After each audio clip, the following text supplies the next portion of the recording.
জায়গায় কেমন জানি ডাক দিয়া কয়, ফকিন্নির গোষ্ঠী আর সময় পাইলি না। আমার আল্লাহ তাআলা বলেন, রে গোলাম, বনি আদমের সন্তান, আমি আল্লাহ তাআলার কাছে সাহায্য চাও। বান্দা যদি সাহায্য পাইতে চাও, 2 গুণে গুণান্বিত হয়ে যাও। 1 নাম্বার গুণের নাম ধৈর্য, 2 নাম্বার গুণের নাম 5 বেলার নামাজ।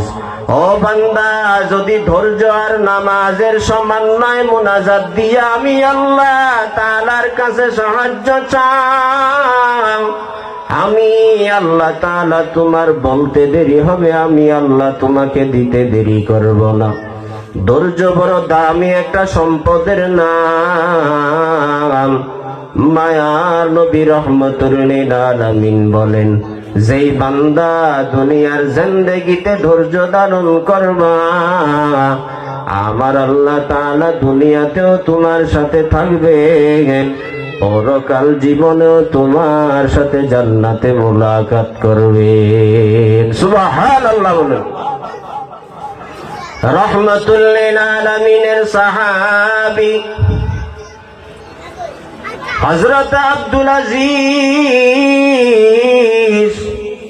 রাস্তা দিয়ে যায়, কিছু দূর যাইতে না যাইতে হঠাৎ করে পেছন দিকে তার আদরের স্ত্রী ডাক দিয়া কয়, এরে আব্দুল আজিজ, কোথায় যাও? আব্দুল আজিজ ডাক দিয়া কয়, আমি আল্লাহর ঘরে নামাজ আদায়ের জন্য যাই। বলে, তুমি নামাজ আদায় করবা ঠিক, কিন্তু বাড়ির চুলায় আগুন জ্বলে না আজকে প্রায় 3 দিন। ক্ষুধার যন্ত্রণার সহ্য করতে পারলাম না। এরে আমার আদরের স্বামী, তুমি নামাজে যাইবা কোনো বাধা নাই, কিন্তু আমার বাড়ির চুলায় যেন আগুন হয়, আগে কিছু খাদ্যদ্রব্য আমাকে দিয়ে যাও। আল্লাহর বান্দা বড় মুসিবত, নামাজের দিকে রওনা হয়ে যায়। কিছু দূর যাইতে না যাইতে হঠাৎ করে আরেক আল্লাহর বান্দার সাথে সাক্ষাৎ হয়ে গেল। বান্দা, আব্দুল আজিজ, কোথায় যাও? বলে, ভাই আমি জুমার সালাত আদায় করার জন্য যাই।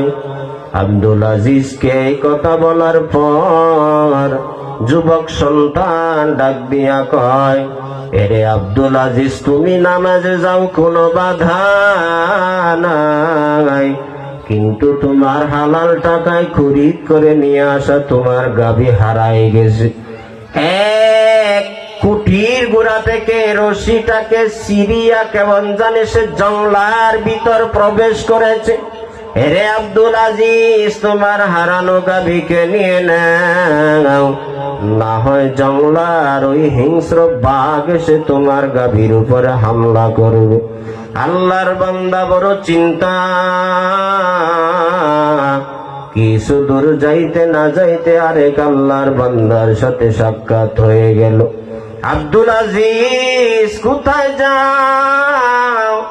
আব্দুল আজিজ ডাক দিয়া কয়, রে ভাই, আমি আল্লাহর ঘরে নামাজ আদায়ের জন্য যাই।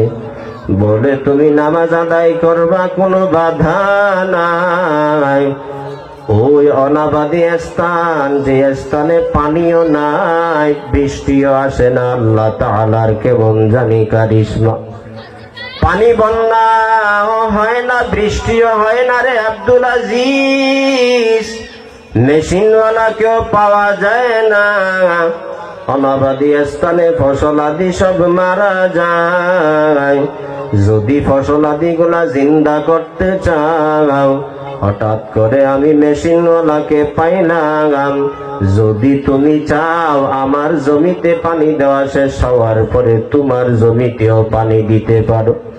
আল্লাহর বান্দা যুবক সন্তান, আল্লাহকে ভয় করনেওয়ালা বান্দা রাস্তা দিয়া পা পা করে হেঁটে যায়।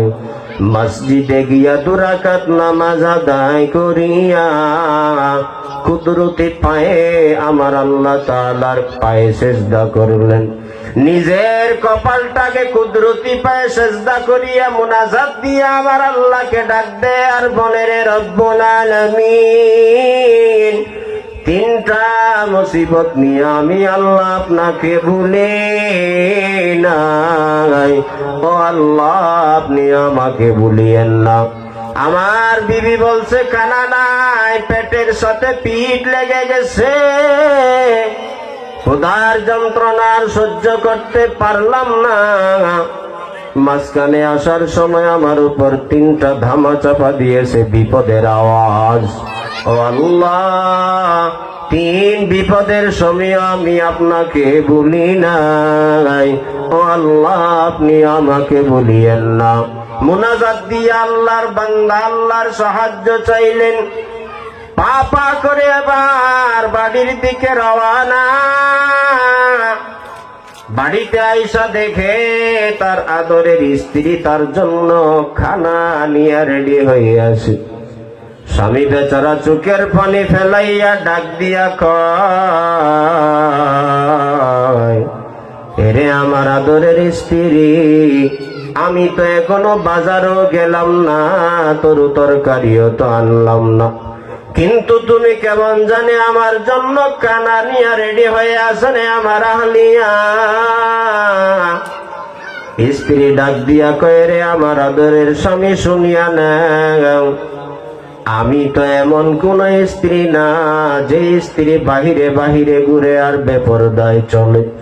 আমি তো এমন স্ত্রী না যে স্ত্রী বাহিরে বাহিরে ঘুরিয়া বেগানা পুরুষের সাথে লাইন লাগায়। আমি তো এক আল্লাহর বান্দা, আল্লাহর বলি যুবক সন্তানের স্ত্রী।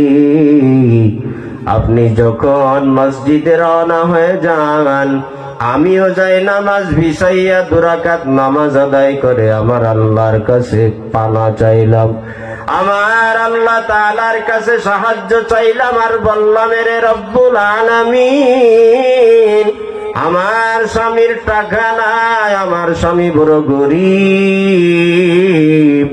ও আল্লাহ, আমার স্বামীও নামাজে গেল, আমিও নামাজে দাঁড়াইলাম, আর তোমার কাছে সাহায্য চাইলাম।